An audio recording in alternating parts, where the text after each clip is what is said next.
Vous écoutez le débrief issu de l'émission spéciale S601 Sony Optique Sony E-Mount, une monture pour les gouverner toutes, diffusée le 16 mai 2023.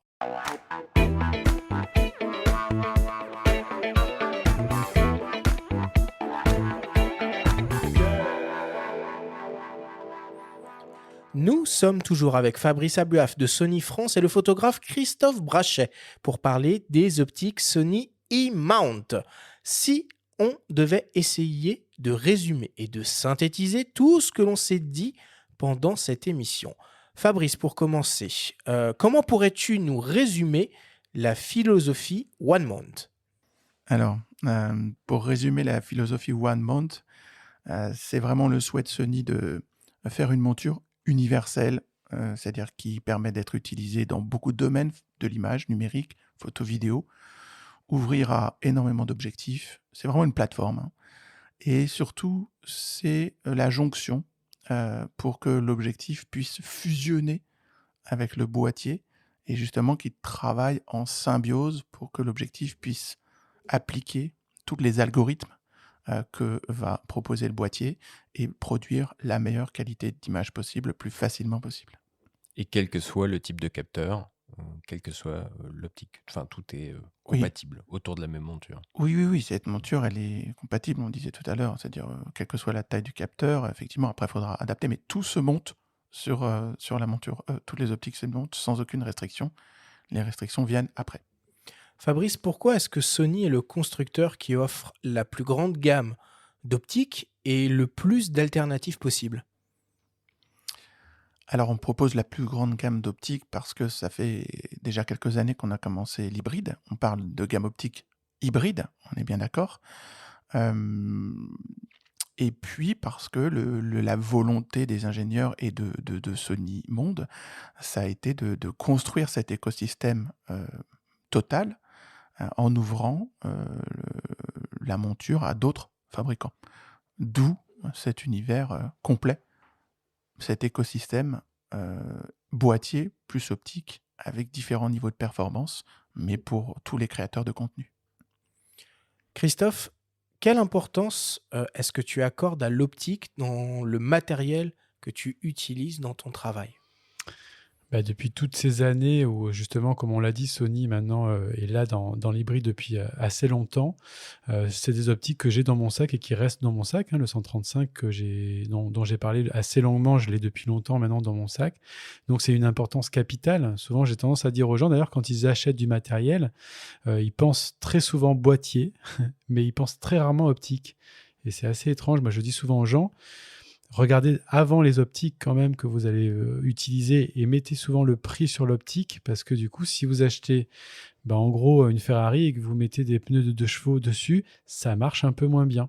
Donc faisons attention quand on achète du matériel à bien choisir son boîtier, mais surtout à choisir l'optique avec la même exigence que vous avez pour le boîtier. Et ça, c'est souvent malheureusement oublié. Et toi, ton exigence, c'est essentiellement de la gamme G-Master que tu as, hormis ton 85 mm qui est Oui. en dehors. Exactement, l'exigence, dès que les G-Master sont arrivés, effectivement, j'ai tout de suite été séduit par la qualité de construction et surtout par le rendu.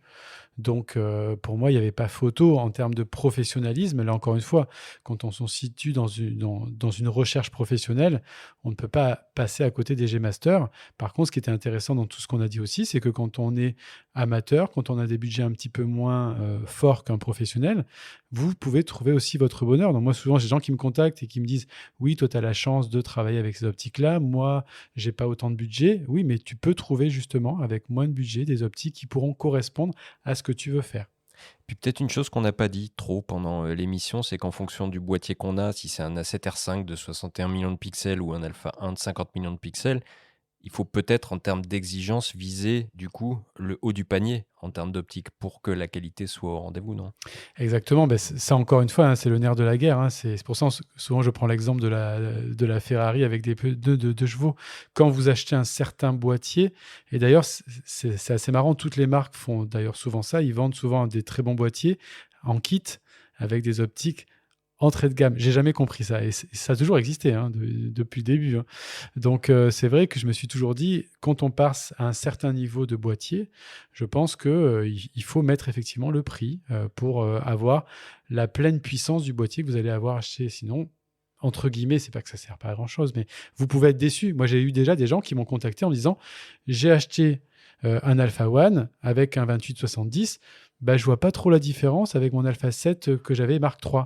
Je dis, c'est normal en fait, parce que du coup, tu n'as pas mis l'optique sur le boîtier qui correspondait à ton boîtier. Et ça, c'est quelque chose qu'il faut vraiment comprendre. On en revient à ce que tu dis, il faut d'abord peut-être commencer par choisir la bonne optique en fonction de sa photo. On peut mettre une optique exceptionnelle sur un boîtier moyen, la photo sera excellente.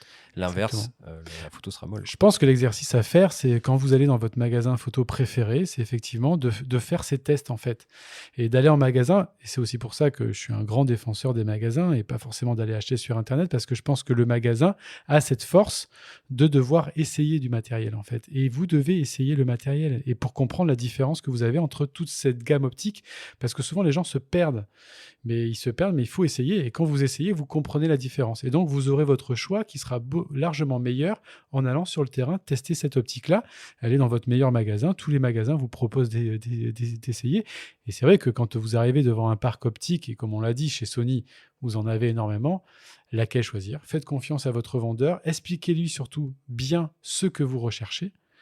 Et si vous avez un bon vendeur en face de vous, il saura vous conseiller parfaitement l'optique ou vous pouvez toujours me contacter. Et moi, je sais que je réponds beaucoup à des messages sur Instagram et je le fais avec plaisir. Souvent, les gens m'écrivent pour me demander certains conseils et je le fais avec grand plaisir dans ce que je connais, bien évidemment.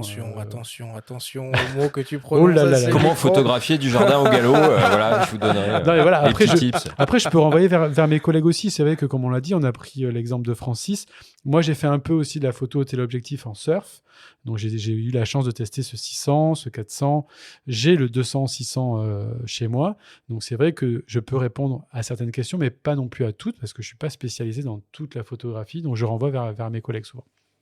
Fabrice, est-ce que tu peux nous éclairer sur la manière de s'y retrouver dans cette gamme de 72 objectifs proposés par Sony?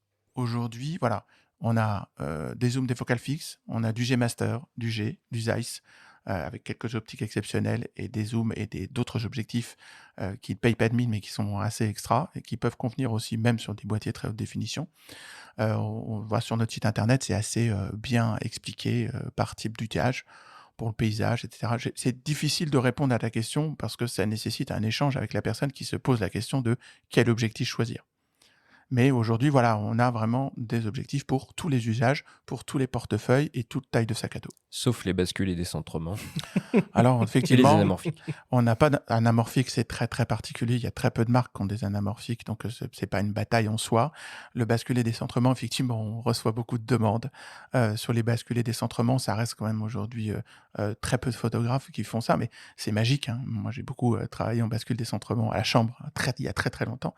Donc, mais effectivement, voilà, notre gamme n'est pas 100% complète. C'est pour autant en hybride la plus grande, et on continuera bien sûr à la faire grandir et à la compléter. Et juste, si je peux rajouter une chose, c'est, je prends juste un exemple par rapport à toutes ces optiques et par rapport, on n'a peut-être pas assez parlé de budget.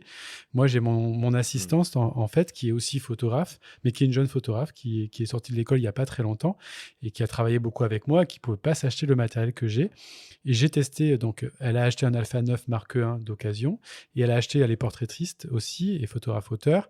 Elle s'appelle Chloé Arran, je vous invite à aller voir son travail. Elle est extrêmement douée, donc pas beaucoup d'argent. Elle a pris le 85 mm Sony, qui est une optique f1.8, qui est une optique qui est vraiment très abordable en termes de tarifs. Et moi, je l'ai testé aussi avec elle. C'est une optique qui est super. Donc, comme quoi, vous pouvez ne pas avoir un grand budget, être photographe professionnel comme mon assistante, qui, quand elle n'est pas avec moi, elle est photographe pro. Et elle délivre des photos de qualité à ses clients, en fait, avec un budget qui n'est pas le même que le mien. Donc, vous pouvez trouver pour tous les budgets. C'est ça qui est, je trouve, assez intéressant aujourd'hui. Bon. Et pour terminer, une question pour tous les deux, Christophe, Fabrice.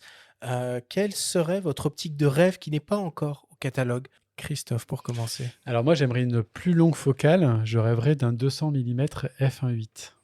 Ah, original. Pourquoi pas? Fabrice? Non, je crois que mon optique préférée, ça serait de pouvoir avoir un un 24 mm f1.4, mais grand comme le petit en série G. Voilà.